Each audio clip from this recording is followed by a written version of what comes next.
Panorama group, जो सोचता है वो करता है। आपके अपने सपनों का आशियाना। देखिए, आज बिहार में राहुल गांधी का दौरा होता है। राहुल गांधी भागलपुर दौरा करने के लिए पहुंचते हैं, जहां पर तेजस्वी यादव और मुकेश सहनी उनके साथ मंच साझा करते हैं। लेकिन राहुल गांधी के जाने के बाद अब कांग्रेस में ही बगावत की सुर उठने लगी है और कांग्रेस के ही जो पुराने नेता हैं वो अब बगावत की सुर उठाने लगे हैं, क्योंकि सबसे बड़ा सवाल इस वक्त उठ रहा है कि जिन लोगों के साथ राहुल गांधी ने मंच साझा किया, उन लोगों के साथ उन्हें मंच साझा नहीं करना चाहिए था। ऐसे में इस वक्त कांग्रेस के एक बड़े नेता हमारे साथ है, आलोक भारद्वाज जी। हम सीधा इन्हीं से बात करते हैं, फोन लाइन पे हमारे साथ जुड़े हुए हैं। सर, राहुल गांधी जी भागलपुर दौरा जी करते हैं, लेकिन जी तेजस्वी यादव की ओर से एक पोस्ट जारी किया गया है जिसमें उन्हें जी पूर्णिया भी दिखाया जा रहा है। तो वो पूर्णिया कब जी। पहुंच गए? राहुल गांधी पूर्णिया गए ही नहीं हैं। ये शुद्ध रूप से तेजस्वी जी के द्वारा सोशल मीडिया पर किया गया एक खेला है, जो वो बार बार कहते हैं ना, खेला है जो वो कांग्रेस के साथ कर रहे हैं। जी पूर्णिया का कोई प्रोग्राम राहुल जी का नहीं था, वो भागलपुर का मंच था, जिसपे उन्होंने जबरदस्ती बीमा भारती, जो वहां की कैंडिडेट हैं, उनको बैठा दिया और उसी फोटो को वो रोटेट कर रहे हैं। जी। राहुल जी पूर्णिया नहीं गए। राहुल जी पूर्णिया नहीं गए हैं, लेकिन फायदा तो आखिरकार पहुंचा दिए ना राजद को। फायदा पहुंचा दिए तो इसमें राहुल गांधी की कोई गलती नहीं है। गलती हमारे बिहार के उन लोगों की है जो ये तय करते हैं कि राहुल जी आएंगे तो मंच पे कौन रहेगा। ये राहुल जी खुद नहीं तय करते हैं। अच्छा मतलब हाँ, सर, इतना कमजोर कांग्रेस कैसे हो गया कि कांग्रेस ये भी नहीं तय कर पा रही है कि उनके बड़े नेता आ रहे हैं, सबसे बड़ा उनका चेहरा आ रहा है अगर कहीं पे, तो वो ये तक तय नहीं कर पाती कि मंच पर कौन रहेगा। मतलब जो स्क्रिप्ट आपको राजद देगा वही स्क्रिप्ट आप मंच पे भी देंगे पढ़ने के लिए राहुल गांधी को। अब जो रियल कांग्रेसी हैं वो इस बात को समझ रहे हैं, और आज जैसे मैं बहुत कुंठित होकर बोल रहा हूं कि हम शर्मिंदा हैं बिहार कांग्रेस के लोगों के इस कृत्य से। जी, हम लोग शर्मिंदा हैं। लेकिन शर्मिंदा होने से कांग्रेस बच जाएगा क्या सर? क्योंकि आपको जिस पार्टी में इस वक्त है, जिस गठबंधन में आप है, और आप ही के गठबंधन के लोग आपको खत्म कर रहे हैं। सही बात है, इसमें कोई दो राय नहीं है कि हमारे अंदर के लोग हमारी पार्टी को बिहार में बर्बाद करने का सुपारी ले लिया। और अब भी अगर केंद्रीय नेतृत्व नहीं चेता जी तो बिहार को कांग्रेस को बिहार में बर्बाद होने से कोई नहीं रोक सकता है। जी। क्योंकि हर चीज हमारे यहाँ आरजेडी के डायरेक्शन पे हो रही है। तेजस्वी जी जिसे चाहेंगे वो करेंगे। एक साधारण कार्यकर्ता को आप अपने मंच पे जगह नहीं देते हैं, हम्म। और बाहर के कैंडिडेट को, जिसके लिए इतना हो हंगामा हो, आप मंच पे बैठा लेते हैं। जी, तो ये उचित नहीं है और मैं इसका पुरजोर विरोध करता हूँ। हमारे साथ बाबा भी हैं सर। बाबा भी आपसे जी 2-3 सवाल करना चाहते हैं। बाबा भी लाइन पर हैं। जी जी। आलोक जी कैसे हैं? अच्छे हैं बाबा, अच्छे हैं। आलोक जी, आपका एक मैंने पोस्ट देखा। इस पोस्ट को जी देखने के बाद मुझे सबसे जी पहले जो याद आया वो ये जी कि आप जैसे जिन्होंने जी अपने छात्र जीवन से लेकर अब तक जी। बहुत सारे परिवर्तन हुए, लेकिन आप हाँ। लोगों ने कांग्रेस का दामन नहीं छोड़ा। आज और क्या आगे भी महसूस नहीं कर रहे छोड़ेंगे, आगे भी नहीं छोड़ेंगे बाबा, लेकिन इनको आईना दिखाएंगे। हमारा काम है कि अपनी गलतियों को भी हम स्वीकार करके उसे आगे रखेंगे। हैं? क्या लगता है आपको कि कांग्रेस राजद से इतना डरती क्यों है, या उसके पीछे पीछे क्यों चल रही है? ये डरती नहीं है, ये व्यक्तिगत स्वार्थों के चलते, हमारे यहाँ के नेताओं के व्यक्तिगत स्वार्थों के चलते पार्टी को बलिदान देना पड़ रहा है।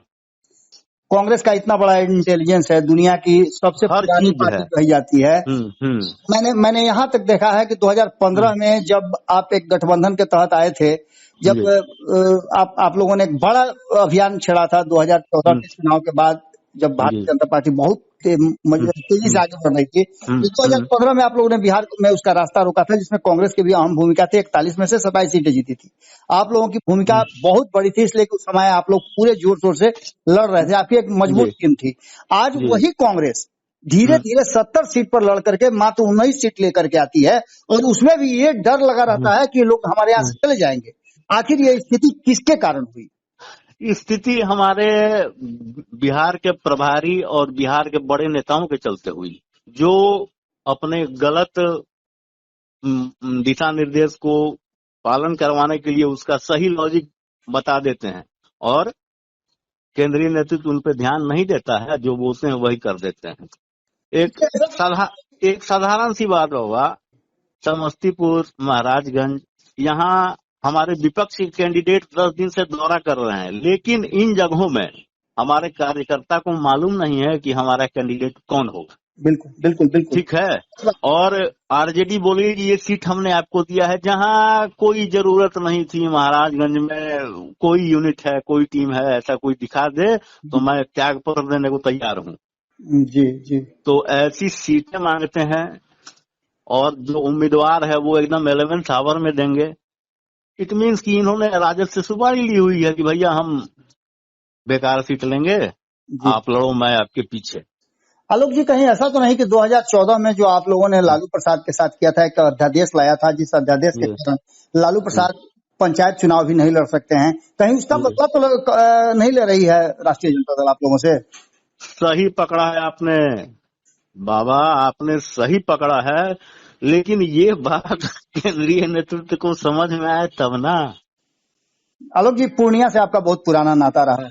पप्पू यादव 2019 में हम लोगों ने वहाँ 20 दिन रह के काम किया है उदय जी के लिए। जी बिल्कुल बिल्कुल, मुझे ये बात पता है, चूंकि मैं पत्रकारिता लंबे समय से कर रहा हूँ और मैं कांग्रेस बीट को अच्छी तरह से देख चुका हूँ। आप लोगों को भी व्यक्तिगत रूप से जानता हूँ, आप लोग कितने समर्पित कार्यकर्ता हैं। लेकिन अब जब की बात हो रही है, पूर्णिया की बात आ गई, बीमा भारती मंच पर साझा कर दी, तो क्या उस मंच पर पप्पू यादव को नहीं होना चाहिए था? वहाँ पप्पू यादव को होना नहीं होना ये मसला नहीं है। क्यों मतलब नहीं है? जब आपने पप्पू यादव की पार्टी अपने में मिला लिया, तो आप राष्ट्रीय पार्टी हैं, आप लोकल पार्टी तो है नहीं। ये आप लोग आरोप लगाते हैं भारतीय जनता पार्टी पर कि वो लोकल पार्टियों को समाप्त कर देगी, वही काम तो आप लोग भी कर रहे हैं। वो मंच असल में भागलपुर का था जी। अगर ये सभा पूर्णिया में होती जी तब ये सवाल हो सकता था। भागलपुर की सभा में बीमा भारती को जबरदस्ती तेजस्वी जी ले गए, और वो ले गए तो उन्होंने एंट्री दिलवाई, तो वहाँ रोकने वाले वहाँ के हमारे प्रभारी मोहन प्रकाश जी है ना, वो कहते हैं ना जी जी ये जाएंगी नहीं जाएंगी, लेकिन ये सारे लोग तो नतमस्तक हैं आरजेडी के आगे। फाइनली ये कहा जा सकता है आलोक जी, मेरा प्रश्न होगा कि क्या सरेंडर कर चुकी है कांग्रेस राजद के सामने? मैं एक कांग्रेसी होने के नाते ये स्वीकारता हूँ कि मेरी पार्टी ने पार्टी के बिहार यूनिट ने सरेंडर कर दिया है लालू जी के सामने। चलिए, बहुत बहुत धन्यवाद आपका।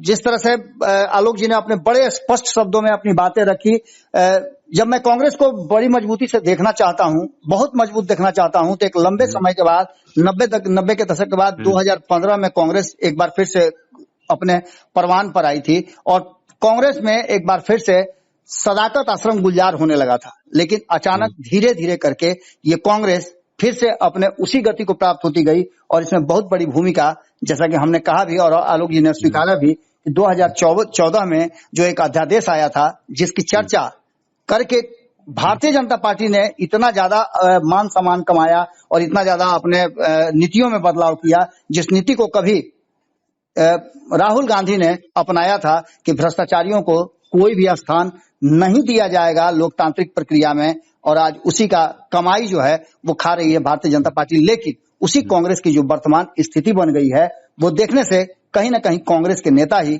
डरने लगे हैं। क्या होगा कांग्रेस का, ये तो आने वाला वक्त बताएगा। पार्टी है, संगठन है, तो जीवित तो रहेगा, लेकिन किस स्थिति में, क्या बेड पे रह करके, या फिर एक बार फिर से हुंकार भरेगा। पनोरमा ग्रुप, जो सोचता है वो करता है। अगर ये वीडियो पसंद आई और वह बिहार के राजनीति और बिहारियत से सरोकार रखेनी, तो सब्सक्राइब बटन दबा के चैनल के सब्सक्राइब कर ली। ओजे एगो घंटी बा, ओकरा बटन दबा देला से कुल सटीक और मारक खबर रुआ मुफ्त में मिल जाई। अगर रुआ पत्रकारिता के हमनी के नया प्रयोग में सहयोग कर चाहतानी, तो ज्वाइन बटन दबा दी। पेटीएम नंबर नोट कर ली 9386 816-700। धन्यवाद।